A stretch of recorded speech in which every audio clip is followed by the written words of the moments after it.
Assalamualaikum warahmatullahi wabarakatuh. Perkenalkan, nama saya Mulyadi dari kelas 1B Reguler Pagi Banjarmasin, Prodi Teknik Informatika.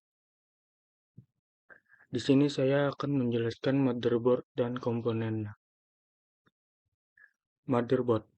Motherboard adalah sebuah perangkat keras utama komputer yang berguna untuk meletakkan berbagai hardware agar saling terhubung sebagai pembangun komputer. CPU soket. Secara detailnya, soket prosesor adalah suatu dudukan prosesor yang ada pada motherboard dengan bentuk segi empat dan banyak lubang-lubang kecil sebagai tempat menancapkan kaki-kaki atau pin. Pin prosesor yang tersusun membentuk matriks dua dimensi. Berikut ada beberapa contoh macam-macam prosesor. Yang pertama, Intel terdiri dari Intel Atom, Intel Celeron, Intel Pentium, Intel Core i3, Intel Core i5, Intel Core i7, Intel Core i9, dan Intel Xeon. Selanjutnya di sini ada Ryzen terdiri dari AMD K5, AMD K6, AMD Duron, AMD Alton, AMD Alton 64, AMD Alton 64FX, AMD Sempron, AMD 64X2 Dual Core, AMD Opteron, AMD Phenom, AMD Cadis, AMD Thorion, dan AMD Ryzen.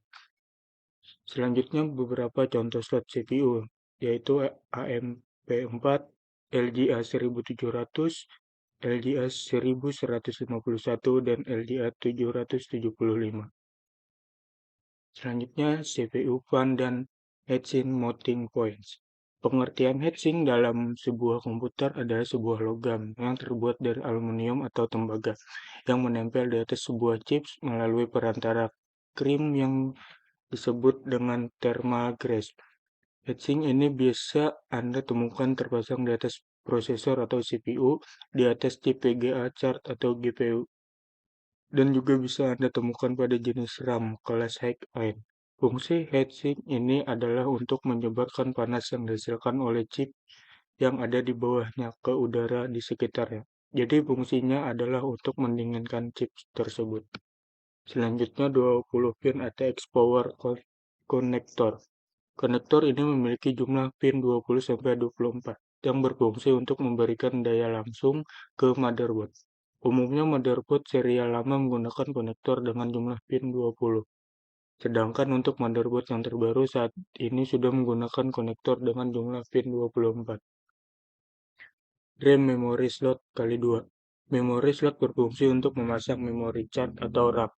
Memori atau RAM ada beberapa jenis seperti SDRAM, DDR1, DDR2, dan DDR3. Pada motherboard tipe terbaru saat ini biasanya sudah mendukung jenis memori DDR2 atau DDR3 dengan arsitektur dual channel. Berikut adalah DDR1, DDR2, dan DDR3. DDR1 atau Double Dead Red 1 adalah jenis pertama dari standar memori Synchronous Dynamic Random Access Memory atau SDRAM yang menggunakan teknologi transfer data ganda. DDR1 dikembangkan untuk meningkatkan kecepatan transfer data dan kinerja sistem komputer dibandingkan dengan SDRAM konvensional. DDR2 atau Double Dead Red 2 adalah generasi kedua dari standar memori Synchronous Dynamic Random Access Memory atau SDRAM yang mengikuti DDR1. DDR2 diperkenalkan untuk meningkatkan kecepatan transfer data dan efisiensi daya dari DDR1.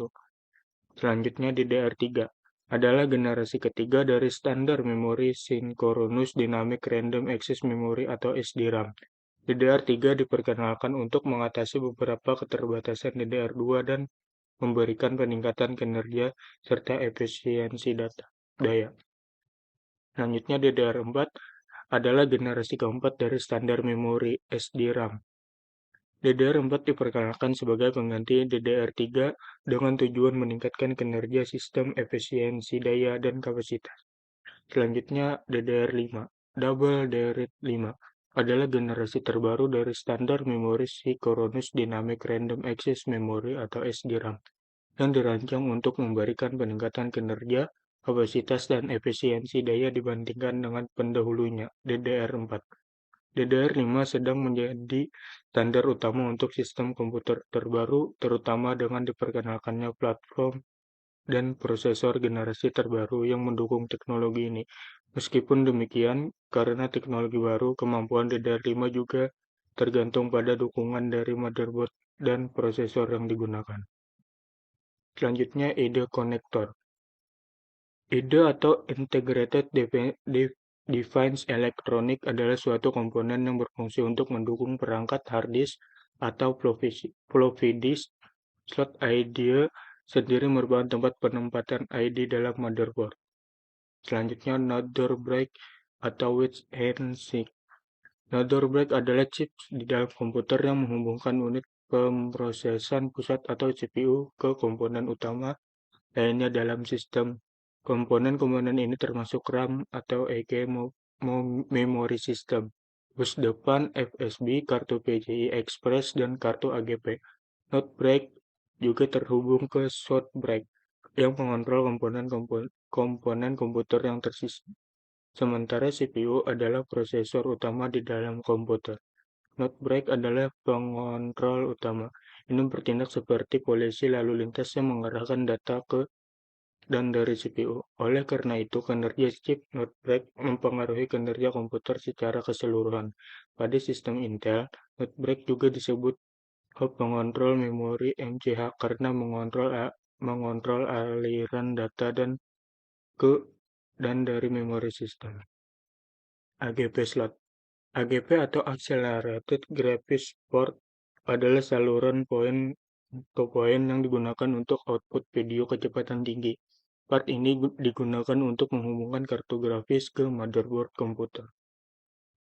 Tujuan utama AGV adalah untuk mempercepat output grafik 3 dimensi untuk video definisi tinggi. AGP atau Accelerated Graphics Part menyediakan konektivitas dan throughput yang jauh lebih cepat dibandingkan dengan PCI. AGP terutama dirancang untuk digunakan grafik 3D, game definisi tinggi, dan gambar teknik atau arsitektur. Selanjutnya, short break. Chipset short break merupakan chipset yang berhubungan dengan peripheral melalui jalur penghubung. Tugas utama dari chipset ini adalah mengontrol bus ID, USB, dukungan PNP, plug and play, penghubung antara PCI dan ISA, mengontrol keyboard dan mouse, serta sebagai fitur power management pada perangkat lain. Selanjutnya, PCI slot. Slot PCI adalah slot internal pada perangkat yang memungkinkan pemasangan berbagai komponen perangkat keras seperti kartu jaringan, modem, kartu suara, pengontrol disk, dan peripheral lainnya. Saat ini slot PCI sudah ketinggalan zaman. Pertama, standar baru telah muncul untuk membuat koneksi perangkat yang sebenarnya. Dan kedua, protokol baru telah menggantikan beberapa protokol tradisional untuk menghubungkan ke bus yang demokratisasi. CMOS Backup Battery. Baterai CMOS merupakan salah satu komponen penting dalam komputer. CMOS atau Complementary Metal Oxide Konduktor merupakan perangkat keras yang berbentuk mirip baterai. Benda kecil yang satu ini terletak pada motherboard komputer. Pada dasarnya, fungsi utama dari benda ini adalah untuk memberikan pengaturan waktu, tanggal, dan lainnya sehingga bisa tetap tersimpan sekalipun komputer mati. Selanjutnya, konektor port integrated peripherals. Komponen motherboard berikutnya adalah konektor yang berfungsi sebagai penghubung antara motherboard dengan perangkat keras komputer tambahan lainnya. Dalam bahasa Inggris, komponen ini disebut dengan istilah konektor per integrated peripherals. Berikut ini beberapa jenis konektor penghubung atau I/O port yang biasanya terdapat pada sebuah motherboard. 1. Port USB Universal Serial Bus. Kedua, port PGA. Ketiga, port audio. Keempat, port LAN. 5. Port firmware. Power supply. Power supply adalah sebuah komponen yang digunakan untuk memasok atau menyediakan daya listrik ke sebuah atau lebih perangkat. Bagi komputer, dan beberapa perangkat elektronik komponen power supply ini sangat penting dan tidak dapat diremehkan. Dapat dipastikan bila komponen ini mengalami permasalahan, maka perangkat tersebut tidak akan mungkin berfungsi secara normal.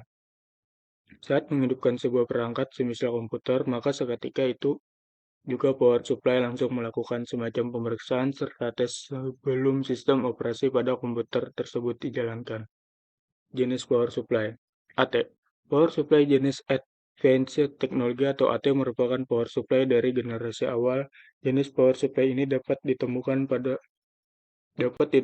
komputer-komputer di era lawas yang secara spesifikasi masih terbilang rendah dan sederhana, di mana tiap komponen yang ada pada komputer tersebut masih tidak terlalu canggih seperti sekarang.